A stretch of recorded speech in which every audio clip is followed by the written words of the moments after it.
الحمدللہ رب العالمین والصلاة والسلام علی سید المرسلین۔ ناظرین کرام، آج کی حدیث کا مفہوم کچھ یوں ہے کہ حضرت ابو ہریرہ رضی اللہ تعالیٰ عنہ سے روایت ہے کہ انہوں نے کہا کہ ایک دن نبی کریم صلی اللہ علیہ وآلہ وسلم لوگوں سے ملاقات کے لیے مکان سے باہر تشریف فرما تھے، تو ایک آدمی آیا اور آپ کی بارگاہ میں سوال کیا کہ ایمان کیا ہے؟ حضور صلی اللہ علیہ وآلہ وسلم نے فرمایا کہ ایمان یہ ہے کہ اللہ کو اور اس کے فرشتوں کو اور اس کی ملاقات کو اور اس کے رسولوں کو اور موت کے بعد اٹھنے کو تو دل سے مان لے تو اسے ایمان کہا گیا۔ پھر اس نے سوال کیا کہ اسلام کیا ہے؟ تو حضور صلی اللہ علیہ وآلہ وسلم نے کہا کہ اسلام یہ ہے کہ تو خاص اللہ تعالیٰ ہی کی عبادت کرے اور کسی کو اس کا شریک نہ ٹھہرائے، اور نماز قائم کرے اور زکوٰۃ دے جو فرض ہے، اور رمضان کے روزے رکھے، تو اس کو اسلام کہا۔ اس نے ایک اور سوال کیا کہ احسان کیا ہے؟ تو حضور صلی اللہ علیہ وآلہ وسلم نے فرمایا کہ احسان یہ ہے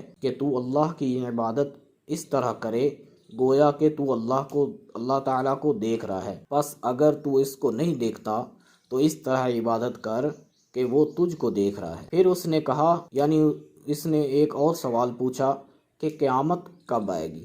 تو حضور صلی اللہ علیہ وآلہ وسلم نے فرمایا کہ جس سے سوال کیا گیا ہے وہ اس سوال کرنے والے سے زیادہ نہیں جانتا۔ ہاں، میں ابھی تجھ کو قیامت کی کچھ نشانیاں بتاتا ہوں، جو یہ ہیں کہ جب کہ باندی اپنے مولا کو جنے گی اور اونٹوں کے چرواہے کالے کالے رنگ والے بڑی بڑی عمارتوں میں فخر و گھمنڈ کرنے لگیں گے۔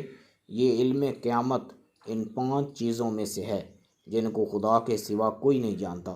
پھر حضور صلی اللہ علیہ وآلہ وسلم نے پارہ نمبر 21 سورہ لقمان کی آیت نمبر 34 کی تلاوت فرمائی، ان اللہ عندہ علم الساعہ۔ ترجمہ کنز ایمان، بے شک اللہ کے پاس ہے قیامت کا علم، جس میں قیامت وغیرہ 5 چیزوں کا ذکر ہے۔ پھر وہ سائل واپس چلا گیا۔ اس کے بعد حضور صلی اللہ علیہ وآلہ وسلم نے فرمایا کہ اس کو واپس بلا لاؤ، تو لوگوں کو کچھ نظر نہیں آیا، تو حضور صلی اللہ علیہ وآلہ وسلم نے فرمایا کہ یہ حضرت جبرائیل تھے جو لوگوں کو دین سکھانے کے لیے آئے تھے۔